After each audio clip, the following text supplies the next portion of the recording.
কল্যাণমুখী একটি বাজেট বর্তমান সরকারের মাননীয় প্রধানমন্ত্রী এবং অর্থমন্ত্রী আমাদের জাতির সামনে উপস্থাপন করেছেন 26-27 অর্থ বছরের বাজেটে। মাননীয় স্পিকার, বর্তমান বৈশ্বিক অর্থনৈতিক অস্থিরতা, মূল্যস্ফীতি এবং আন্তর্জাতিক নানা চ্যালেঞ্জের মোকাবেলা করে সরকার যে বাজেট প্রণয়ন করেছে তা দেশে অর্থনৈতিক স্থিতিশীলতা বজায় রাখতে এবং গুরুত্বপূর্ণ ভূমিকা রাখবে বলে আমি বিশ্বাস করি। মাননীয় স্পিকার, এই বাজেটে কৃষি, শিক্ষা, স্বাস্থ্য, সামাজিক নিরাপত্তা, কর্মসংস্থান সৃষ্টি এবং অবকাঠামো উন্নয়নের প্রতি বিশেষ গুরুত্ব প্রদান করা হয়েছে। মাননীয় স্পিকার, আজকে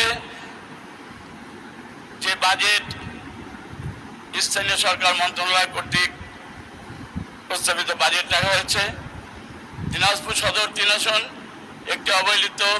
এই আসনে দীর্ঘ 17 বছর ফ্যাসিস্ট সরকারের আমলে কোনো উন্নয়নমূলক কর্মকাণ্ড না হওয়ার জন্য আমি মাননীয় মন্ত্রী মহোদয়ের কাছে, আপনার মাধ্যমে মাননীয় মন্ত্রী মহোদয়ের কাছে বলবো, দিনাজপুর সদর 3 আসনের জন্য এলজিডি কর্তৃক একটি বিশেষ প্রকল্প গ্রহণ করে দিনাজপুর 10টি ইউনিয়ন এবং পৌরসভার উন্নয়নমূলক কর্মকাণ্ড পরিচালনার জন্য আমি আপনাকে অনুরোধ করব।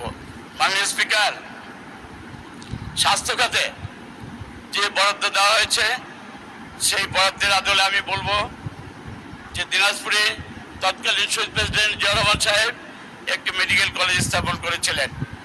সেটি বিগত তৎকালীন স্বৈরাচার সরকার